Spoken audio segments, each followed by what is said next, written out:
Hi everyone, Nicole Moore, accredited low carb dietitian here and founder of Menu Concepts. Today my podcast is going to be talking about another type of intermittent fasting.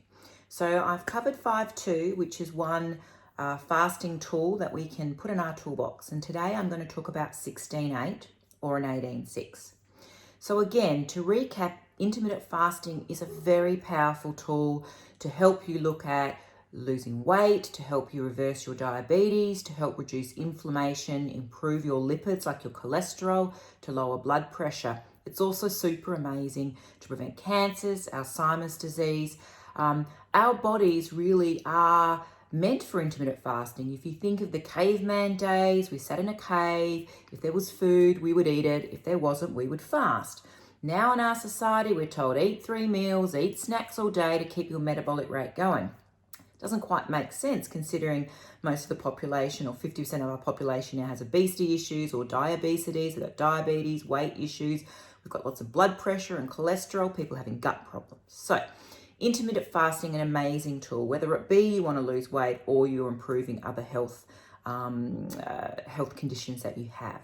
So 16-8 is another really good intermittent fasting tool. It's something that myself and my team of dietitians across Australia use with our clients as well. And intermittent fasting is a little bit of an easier way to introduce yourself to fasting.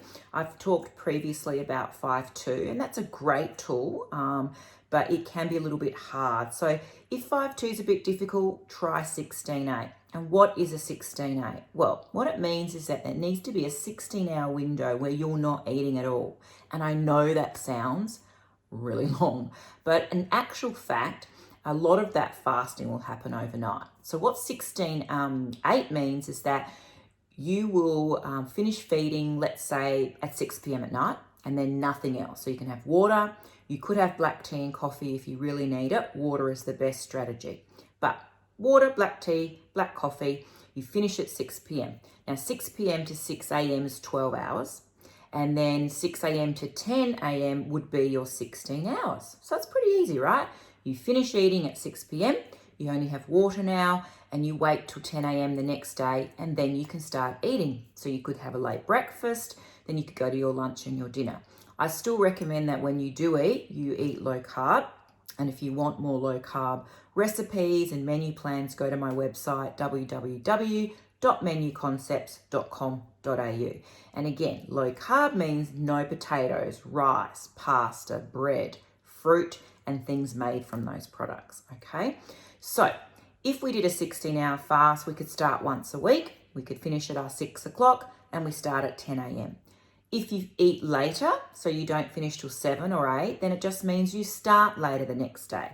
So if you basically don't finish till 7 p.m, you can't start till 11 a.m. eating the next day.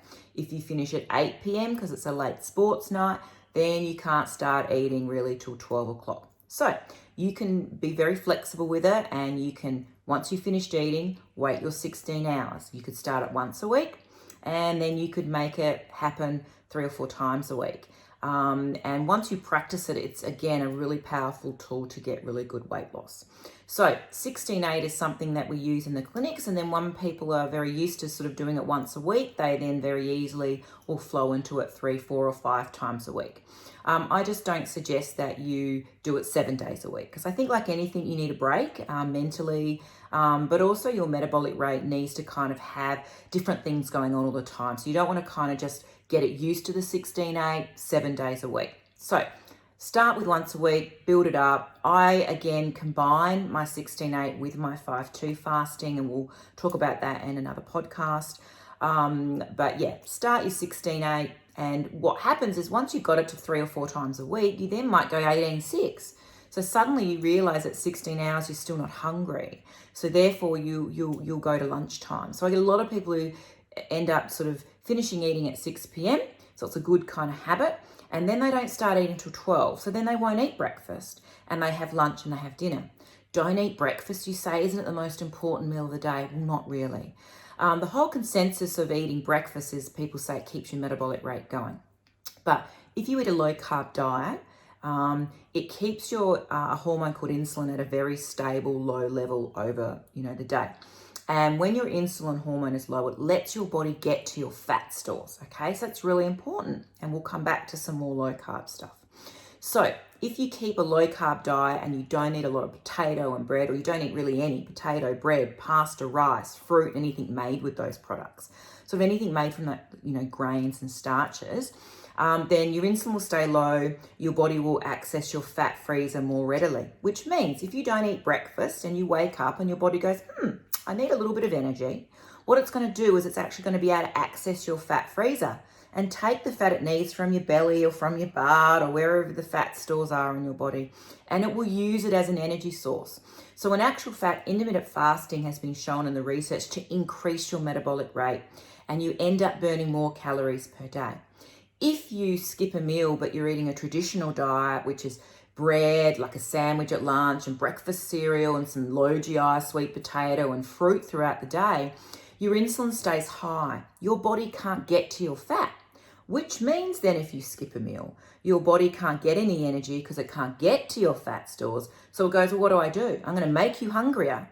And so you're hangry now, you're hungry and you're angry, and because it can't get to your fat stores, your metabolic rate slows down. So yes, if you skip a meal when you're eating a high carbohydrate regular diet, you are going to slow your metabolic rate down if you fast. But if you eat a low carbohydrate diet and you do fasting, you get amazing results because your body will go, well, I can get to your fat, and it takes the most efficient, pure source of energy it can, which is from your fat stores. So I want you to start trying maybe a 16-8. You need as many tools as you can in your toolbox to create wellness, health, and weight loss.